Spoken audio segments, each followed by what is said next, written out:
Hey YouTube, Do-It-Yourself Junkie 369 here with my second chess tutorial video.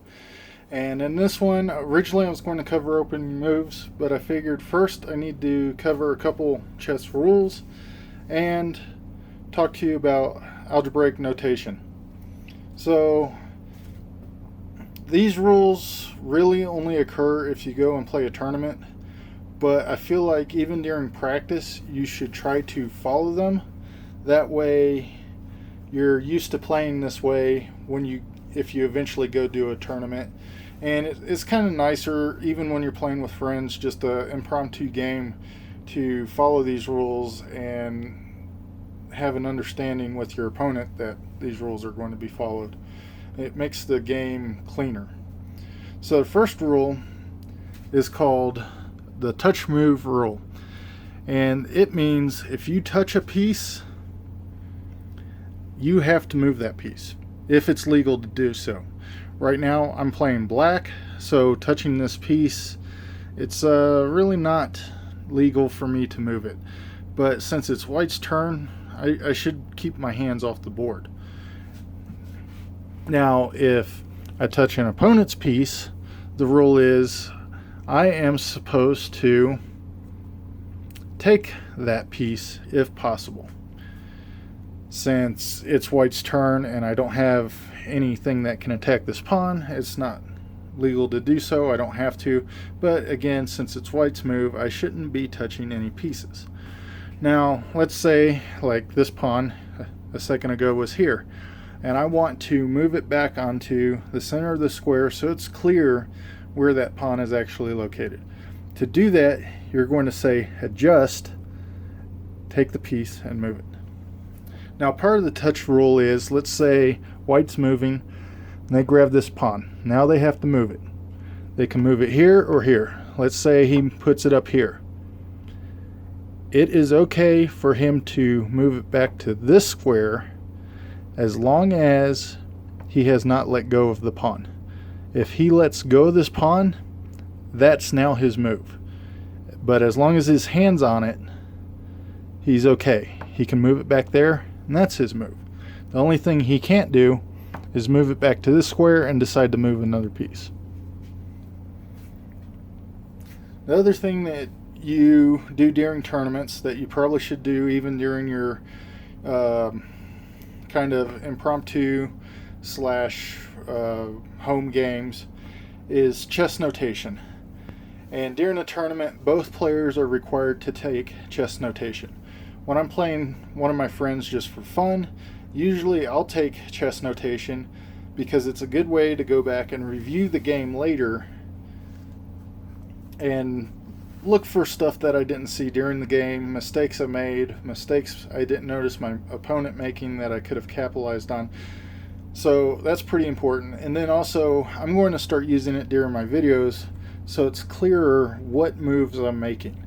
And basically it'll be sub-caption at the bottom of the screen listing the move.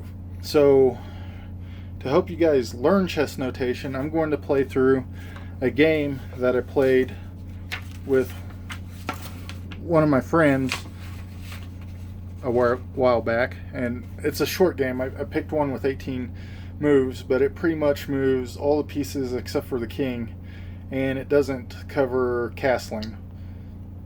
So I'll go over those separate. Anyway, let's get started with the game. So white plays first, and the opening move for white was a pawn to b3. Because it's a pawn, there's nothing written down as far as what piece it is. You just simply write the square that it's moving to, b3. If it was long notation, you would write b2-b3. And this is still used if there's more than one piece of similar type that can move to the same square. For example, let's say I had these two knights sitting out here. Well, they both can go to d4. So I would write knight c6-d4 to specify this knight moving there. And I'll get into what each piece notation is like. And this game's pretty good at showing that. The only thing I don't move during this game is the king, and I also don't cover castling, and I'll cover that at the end, what that notation looks like. I respond with pawn to e5. White plays pawn to e4. Now this is where we get into the knight notation. So with pawns, you do not write which piece is being moved. But for the knights, you use n, so knight n to f6. And the reason you use n instead of k is k represents the king in this notation. White plays knight to c3. I play pawn to a6. White plays pawn to g3.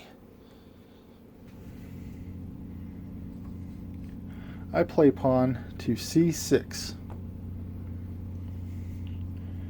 And you can kind of see how this game is opening. It's not a very good opening, but we'll talk more about that in the next video. Now white plays his knight to a4. And I wasn't going to talk too much about tactics, but this move right here puts the knight on the edge of the board, and you effectively cut his moves in half. So it's not a very good place to put a knight. I respond by pushing a pawn up to d5, attacking this pawn in the center and effectively controlling the center of the board. White responds by moving his knight back to c3, at which point I push this pawn up to d4. I'm now attacking the knight. So the knight retreats back to a4. And now I use my knight to take the pawn on e4. And you write that by n times or nx the square you're taking. So when you attack and take a piece, you put an x in the notation to represent that. Now white plays his bishop to d3.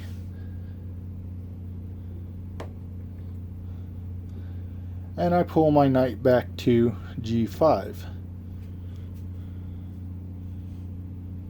At this point, white plays his queen to g4 to attack my knight. And that queen is obviously represented by a q. So I take my bishop, represented by a b. Bishop takes g4.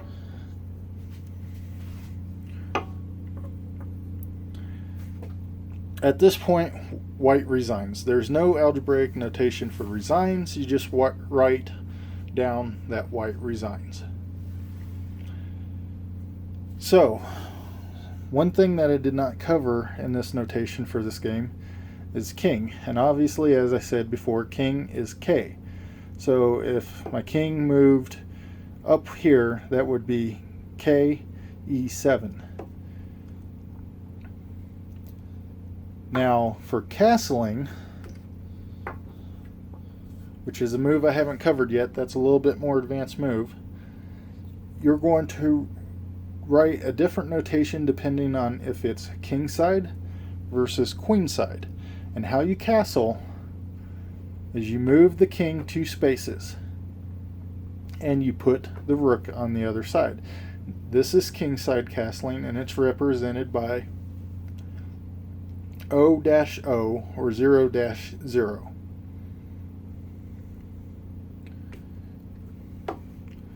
And I'll go in more in depth into what all castling involves in a later video, because there's some very specific rules that you need to know before you're able to use it. Now if you're castling to your queen side, it would be the king moves 2 spaces and then you place the rook on the other side. And this is represented by O-O-O or zeros, whichever. you prefer to call. And as both sides, the king moves 2 spaces, and then the rook gets placed on the other side of the king. Now, if you noticed, when I castled, I touched the king first, moved it, and then touched the rook with the same hand and placed it on the other side of the king. And this comes back to that touch move rule. So I touched the king. Now I'm definitely moving the king as long as there's a legal move. If I place the king here and let go, I have to castle if it's legal. If I cannot castle because it's an illegal move, I still have to move the king if able. So instead of castling to this side, if something was making it an illegal move, I might be able to castle this side. If I can't castle that side, I have to move the king somewhere because I touched that piece. If you touch the rook first, that might be interpreted as you're moving the rook, and here would be a legal rook move, and then when you grab your king, you might have a judge or called over or a friend complaining about you cheating. So always touch the king first, move it to 2 spaces if you're planning on castling there, and when you release it, you are having to castle. You have to complete the move if illegal. If you move here and decide it's not a good idea, you still have the option of moving to one of these spaces if open. So that's castling in a quick overview and the chess notation for it. Now, there's one additional thing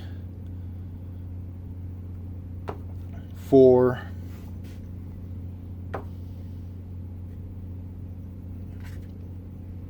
chess notation, and that is check. So let's say we have this board set up. I gave white back their queen.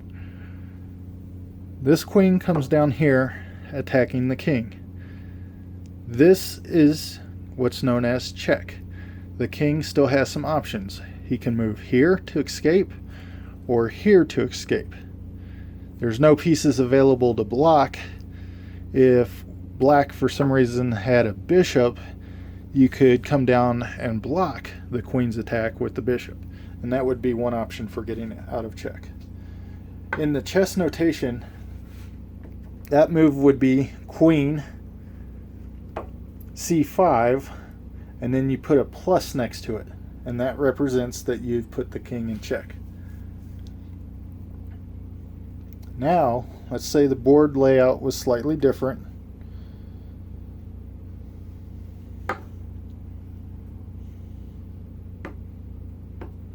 We'll do there. Okay, something like this. This is, oh, here we go. We need that piece up there. Okay, so let's say the board layout is this. I would hate to be black in this position. And I'll show you why. Because the king is trapped behind this row of pawns. He's blocking the rook. And this rook is really kind of trapped here doing nothing. It's in the worst possible position. And the game's about to end. So it would be queen, q, e8. Now attacking the king. So that's check. So 1 plus. But there's no way to take the queen. And there's no escaping the king. He can only move here, and there's no pieces that can come down here and block the queen's escape. So that is checkmate, which is actually 2 pluses on the end of the notation, and this is what it'd look like. That pretty much covers all that you would see during chess notation. During tournaments, it's especially important to write down. Not only can you go back and review your game later, if there's a problem with the game, a dispute or something, the judges are going to look at you and your opponent's chess notation and try to figure out what went wrong. So it could be the difference between you winning or losing a match if you don't write it. The only time you do not take chess notation is if you're playing like a blitz or maybe a 5-minute game, something where writing down the moves would subtract from your ability to concentrate on the game. So during the tournament, there's a chess clock used. Most of the time, you would get 30 minutes per person. So you have 30 minutes to use however you want on your moves, and your opponent has 30 minutes to use however he wants on his moves. I mean, white could have spent 28 minutes sitting there before it moved that first pawn, which would be a complete waste of time, and then rush to play the entire rest of the game in his remaining 2 minutes. And I believe the rule is once you get under 5 minutes, you don't have to continue taking chess notation. It might vary from tournament to tournament. Basically, when you're getting really close to time, what happens is if your time runs out before your opponent's, you lose. Doesn't matter if you had the most pieces, the better position, or were like 3 moves away from putting him in checkmate. If you run out of time, you've lost the game. Same thing goes for your opponent. If he runs out of time, doesn't matter if you're like down to the second, as long as you still have time on your clock, you've won the game. Hope you liked the video. Stick around for video 3. I'll hopefully have it up shortly, and in it I'm going to cover opening moves. And basically I'm going to cover some stuff not to do, and I'm going to also cover 4 different type of openings for white and 4 different type of openings for black. And I'm not going to go real in depth into why these openings are good, but I'm going to cover them for a beginner where you should know these openings and be able to use them kind of well. It's just a way for a beginner to get their pieces out and have a decent shot at surviving a game and not just getting destroyed. See you next time.